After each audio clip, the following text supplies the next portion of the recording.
Alta tensión, dice aquí. Pero no necesito guantes de seguridad porque yo soy Homero Simpson. No recuerdo el contexto, pero una vez escuché a un pastor cristiano decir que el motivo por el cual no deberíamos ver programas seculares o no religiosos es porque en ellos abundan personajes a los que nunca dejaríamos entrar a nuestro hogar. Pero para mí ese es el punto de la ficción, ejercer nuestra creatividad para escapar de la realidad y explorar personajes y situaciones inusuales. Además, cualquiera que los imite pronto se dará cuenta que esas cosas rara vez aplican en la vida real, y de hecho las ficciones religiosas tienden a ser muy idealistas. Pero igual lo que dijo me quedó sonando. ¿Qué pasaría si el mundo de Springfield tomara el lugar de la realidad? Tú y yo no seríamos personajes del elenco, sino alguien al fondo, como este. Sí, soy yo. Se preguntarán cómo terminé en esta situación. ¿Soportaríamos vivir en un lugar en donde la corrupción es aún peor, en donde un envenenamiento por desechos nucleares es altamente posible, o en donde las acciones incontrolables de un gordo loco o su hijo malcriado podrían herirnos? ¿Seríamos capaces de unirnos a la sola neurona que compone a Springfield, o terminaríamos tocando cables de alta tensión? La idea inicial para este episodio, como su título indica, era que Homero tuviera un enemigo en el trabajo, una persona a la que no le cayera bien. Al desarrollarla agregaron ese toque de realidad. Frank Grimes, una persona normal entre comillas, señala lo evidente para la audiencia, que Homero es un inepto y que no debería ser celebrado, sino condenado. Pero al intentar aplicar reglas sensatas a un entorno animado, pues su lucha es en vano. Para este tipo de roles suelen traer a un invitado, pero en este caso dejaron las cosas en casa e hicieron que Hank Azaria, voz de Gorgory, Moe, Apu entre otros, interpretara a Grimy, cuya apariencia iba a ser como la de un ex soldado o marín, mostrando así que también se hizo cargo de su físico. Eso hubiera hecho el final más gracioso en mi opinión, porque Springfield lo habría derrotado mental y físicamente. Sin embargo, optaron por un aspecto similar al del personaje de Michael Douglas en la película Un Día de Furia, en la cual las frustraciones acumuladas de su protagonista lo llevan a cometer una serie de actos violentos, a diferencia de Grimes, que no fue tan lejos. De hecho, en los comentarios del DVD mencionan de forma casual el detalle de su aspecto, con el director Jim Reardon diciendo que también fue inspirado por un compañero universitario suyo, y no dicen que la trama fuera inspirada por el filme. La forma en la que promocionaron el episodio fue extraña. Then meet the newest odd couple. He eats like a pig. I wish I had a nickel for every time I heard that. On The Simpsons. ¿La nueva pareja dispareja? ¿Risas enlatadas? Nada que ver con el tono serio del capítulo. ¡Eso es publicidad falsa! La broma del sillón me recuerda a mi viejo televisor familiar, al que en sus últimos tiempos debíamos golpear para que diera señal. A los nuevos les basta un golpe, pero para dañarse por siempre. Kent Brockman expone la trágica vida de Frank Grimes, y es por ella que digo que él es normal, entre comillas. Muchos han superado adversidades, pero pocos padecieron el abandono de sus padres, la explosión de un silo y otras cosas que indicarían la presencia de una maldición, y eso a mi parecer hace que Frank sea excepcional. Al final del reportaje, cuando recibe su diploma en física nuclear, lo muestran frente a lo que parece ser su casa, pero más adelante afirma vivir entre dos salas de bolos. O se mudó al ser contratado en la planta, o el reportaje escenificó la escena en una parte menos deprimente. En cuanto a la manera en la que estudió, pues verán chicos, en los tiempos antes de los cursos en línea existían los cursos por correspondencia, forma de educación alternativa en la que una escuela te enviaba los materiales de estudio por correo y tú enviabas las pruebas de vuelta. Uno de mis tíos estudió electrónica a través de ellos, pero no terminó porque la compañía colapsó. No había pagado toda la membresía, por suerte. Tal vez fue por eso que cerraron, porque la gente no pagaba. Debía existir una confianza mutua. El caso de Grimes conmueve el corazón marchito de Burns y quiere nombrarlo vicepresidente ejecutivo, pero al día siguiente cambia de opinión y le da el puesto a un perro que hizo una acción heroica. Perros, patos, gallinas, canarios, barras de carbón, todos tienen oportunidad en esta planta nuclear. A Frank lo contratan igual y desde el momento en el que conoce a Homero lo detesta debido a su exceso de confianza. Lenny dice que a Homero lo contrataron cuando recién abrieron la planta, lo cual según lo establecido hasta ese entonces no era cierto. El consejero de su preparatoria le mencionó que pronto la abrirían, pero a él le resultó hilarante la idea de trabajar en un lugar así. Ya con una esposa y futuro hijo a bordo sí lo tomó en serio, y la planta ya funcionaba. Homero intenta ser amable con Grimy, un apodo que su nuevo colega no aprecia, y es que grime significa suciedad o mugre, y grimy significa sucio, algo que debió hacer de su infancia un poco más tortuosa. Aparte, se come su almuerzo y toma sus lápices personalizados, acciones que en la realidad te llevarían a una reunión con la Oficina de Recursos Humanos, pero en un mundo en el que Homero toma sin permiso e impunemente las cosas de la planta o de su vecino resulta normal. ¡Bart, pronto! ¡Esconde todas las cosas prestadas del trabajo! ¿Prestadas? Bueno, las que me robé del trabajo. Ah, ya sé. Y el equipo creativo destaca que exageraron a propósito su comportamiento para darle la razón a Frank. Con toda la tragedia de Grimes, uno suele olvidar que hay una trama secundaria. La idea de que Bart obtuviera una fábrica de alguna forma rondó por las mentes de la producción durante algún tiempo. Y aquí encajaba, ya que aparte de contrastar con la seriedad de la historia principal, siguió la idea de alguien obteniendo ventajas injustas, ya que sería casi imposible comprar una propiedad por $1.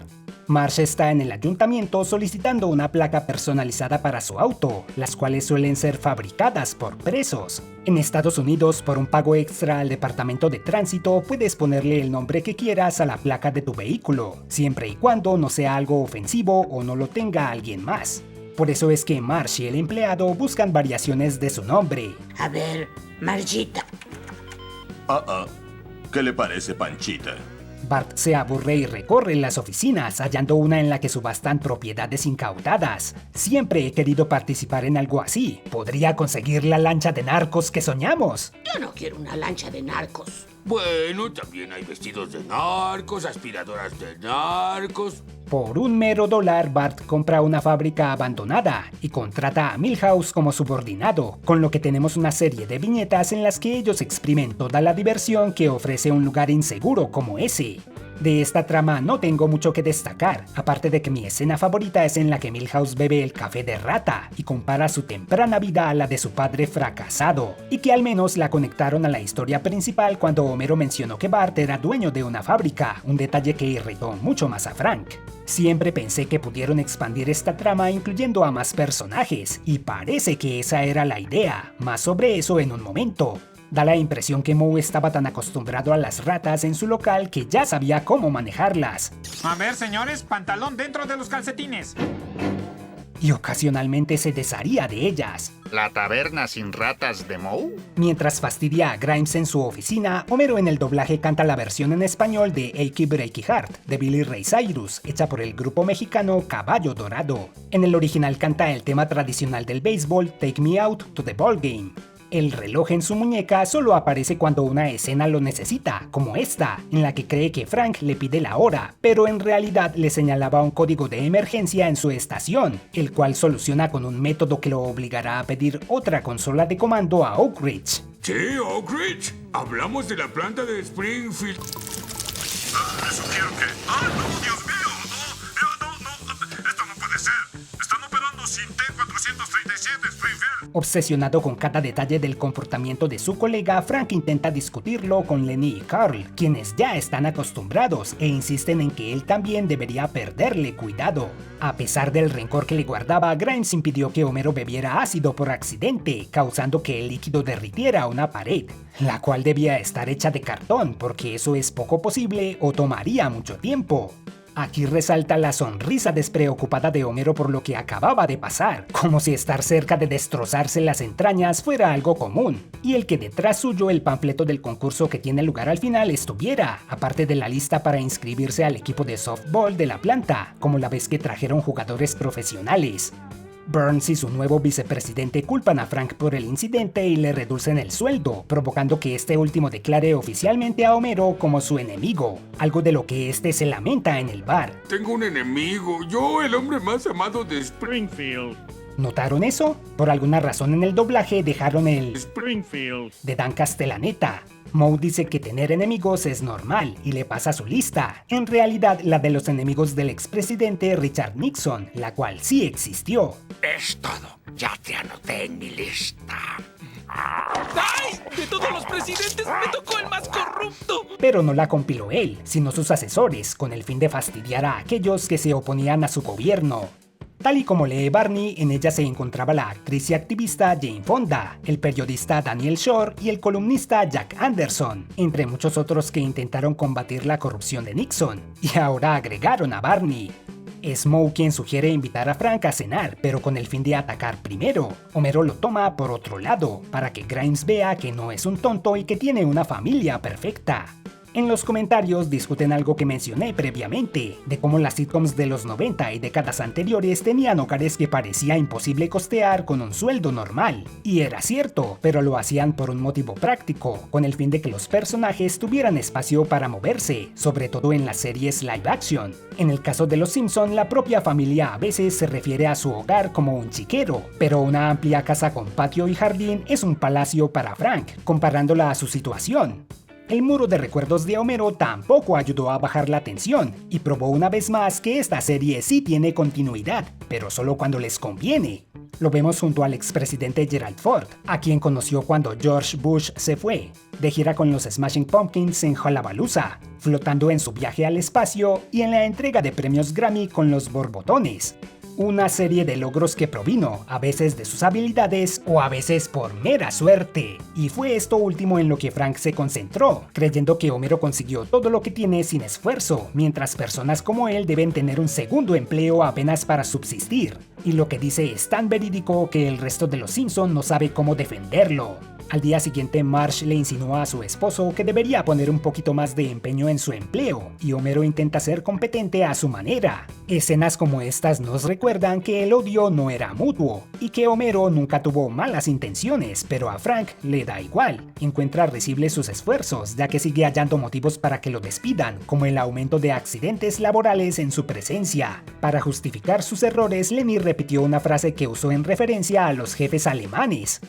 Todos tenemos errores. Por eso se inventó el borrador. Los alemanes no son tan malos. Cometieron errores en el pasado, pero... por eso los lápices tienen goma. Me pregunto si fue una coincidencia o un intento de darle una frase característica, antes de ir con ¡mi ojo! Decidido a hacer que todos vieran a Homero de la misma forma que él, Frank hace que participe en un concurso para niños, algo ingenioso por parte del guión, porque él no interactuó con personajes fuera de la planta, y eso le hizo ver que la gente de Springfield aceptaba a Homero como es. La parte en la que él dice que por fin demostrará que es un profesional es una broma doble. Le habla a una foto de Lenny como si fuera un intercomunicador, y esta tiene escrita la frase «Ten un verano genial», como si fuera la firma de un anuario escolar, algo que muestra que ese entorno era todo menos profesional. Burns mostró una curiosa sensibilidad en este episodio, conmoviéndose por las historias al inicio y luego preguntándole a Martin dónde estaba el corazón de su maqueta, técnicamente impresionante pero carente de inspiración, según él. Otro ejemplo de la perspectiva absurda que tenía la ciudad, ya que él merecía ganar.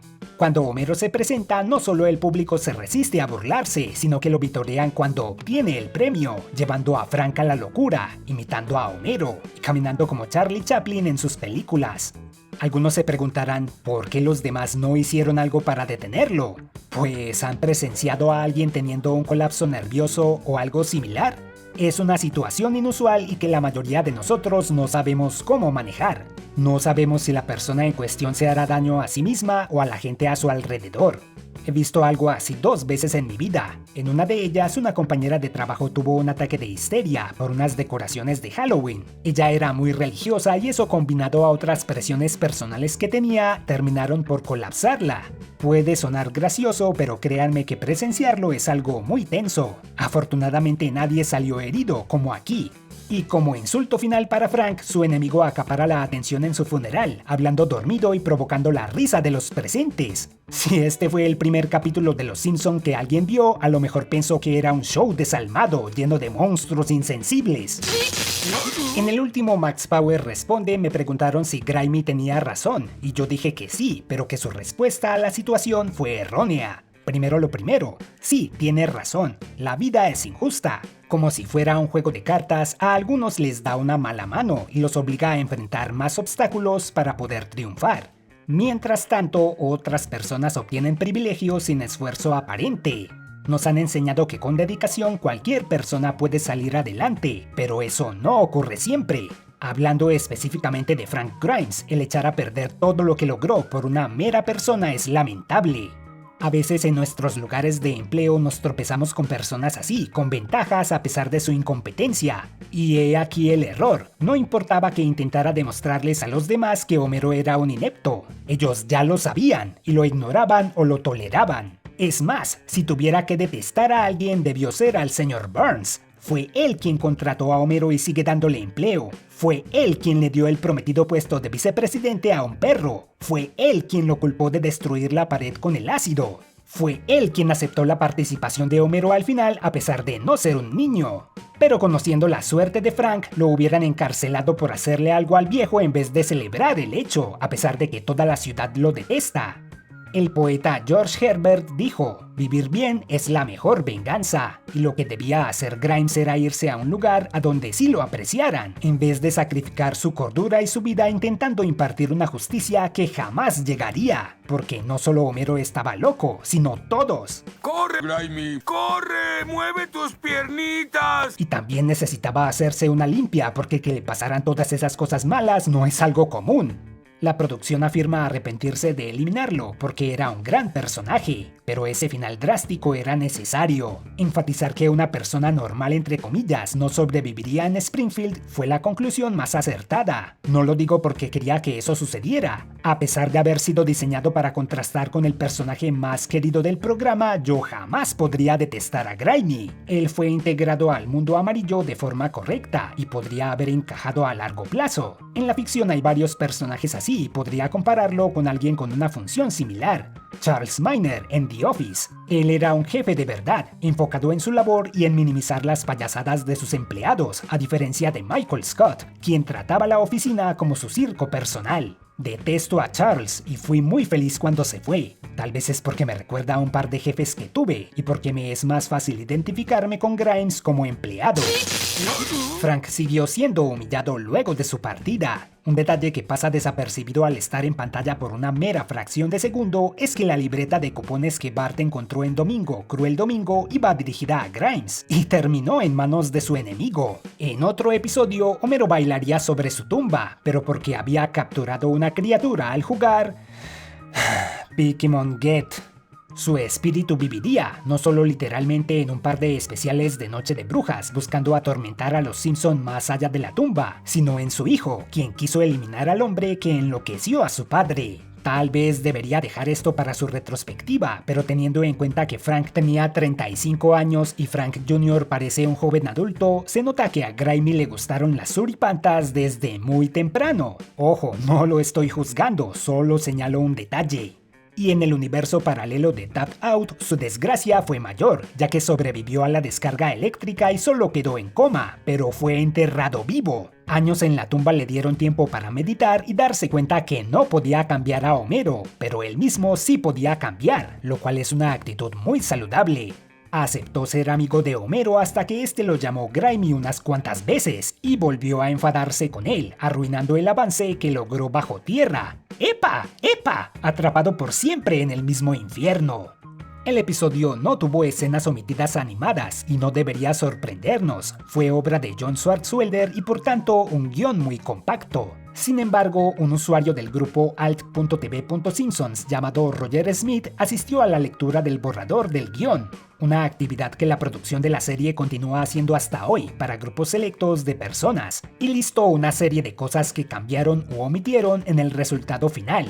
No estoy 100% seguro de que esto sea real. Es posible que estuviera troleando en 1998, pero es interesante de todos modos. Entre los cambios más llamativos está que Smithers le recordaría a Burns que él no hizo su propia fortuna, sino que la heredó de su padre. En vez de tomarlo como una insolencia, el viejo diría que heredar dinero es muy difícil. Homero insultaría a Grimes sin querer una vez más al no detener la puerta de un ascensor para que entrara, y para colmo al llegar otro ascensor, Homero también estaría en él, saludando sonriente a Frank, quien tampoco podría entrar a ese. Milhouse no iba a ser el único empleado de Bart. Skinner llegaría a pedirle un empleo y le ofrece uno de medio tiempo con medio salario, solicitud que el director consideraría. Regresaría una vez la fábrica colapsa y Bart ofrece venderle la propiedad por $6, obteniendo una ganancia. No sería la última vez que Skinner nos recordaría que ser un empleado público no es un trabajo muy deseable. De hecho, en la última temporada prefirió ser conserje de la planta nuclear a su empleo actual. Una vez más, no sabré si esos cambios fueron reales hasta no ver el borrador del guión. Los de otros episodios circulan por ahí, pero no pude encontrarlo. Oakley y Weinstein dijeron que hubo 3 episodios que tuvieron una recepción dividida por parte del público durante su estancia como showrunners. Uno de ellos fue este. ¿Adivinan cuáles fueron los otros? La respuesta al cierre del video. Leyendo las críticas contemporáneas de El enemigo de Homero, algunos lo encontraron exageradamente malintencionado con la manera en la que trataron a Frank, mientras que otros apreciaron el humor negro tras el asunto, y pues con el tiempo se ha vuelto un clásico de renombre entre los fans, y con toda razón. Son historias como estas, que pueden ser analizadas y discutidas hasta el cansancio, las que quedan fijas en nuestra mente, y cada quien le puede dar su propia interpretación. ¿Fue una burla a la idea de que cualquier persona puede triunfar si se esfuerza? ¿Quisieron mostrar que la serie y los personajes se habían vuelto extremadamente absurdos? ¿Fue una observación a la manera en la que los mundos animados en general funcionan y lo ridículo que resulta cuestionar su funcionamiento? ¿O un poco de todo o alguna otra perspectiva? Creo que todas son válidas. Como dije, me olvido de la subtrama con frecuencia, aunque no niego que las actividades de Bart y Milhouse me recuerdan a tiempos más simples, pero insisto en que hubiera sido mejor de haber involucrado a 1 o 2 personajes más. Frank Grimes, o Grimey como le gustaba que lo llamaran, quedó para siempre en el Salón de la Fama de los dibujos animados, aunque supongo que también le ofendería que lo llamaran un dibujo animado. Explica tu portada, pequeño. ¿Qué tiene que explicar? Es un youtuber de poca monta. ¡Que te calles!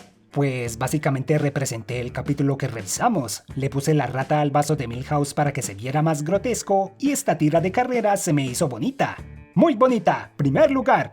¿Qué? ¿Pero dónde están las palabras dramáticas y en mayúscula? Los personajes haciendo caras, la regla 34. ¡No lo soporto más! ¿Cómo me va a enriquecer este canal? ¡Este canal está desquiciado! ¡Está desquiciado!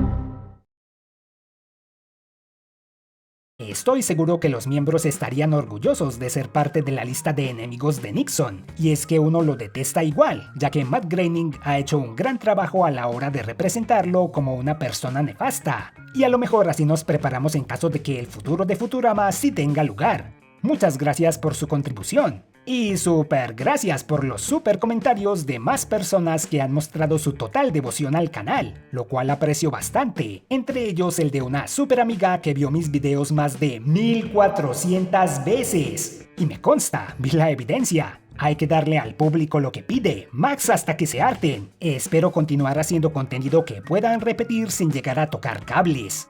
Una mención especial para la siguiente tanda de super amigos del mes. Unknown 1100, Chilifletes, 1400 veces. The Rep, el Chris de Solano, Alex Wolf, Redx, Previtera, Fernando M. Varela, Hugo Borda, Aaron Oxley, Enzo Llamada, Historias Reales, Notshell, Saisek, Genaro Carrera, Tony Solís, Marcelo Pierola, Enzo, Archivos y algo más, Torta Helada, Abapairo, Andrés Goitia, Vara 26, Juan Chávez, Waffle, Canti, David Cabrera, Francega, Anthony Mesa, Lamparita, Diana, Oldan Grumpy Trash, Irónico Decadente y Gastón Miguel. Los otros 2 episodios son El mal vecino y Vida prestada. Sí, ya sé que ese otro es de la temporada 9, pero ya hablaremos de eso.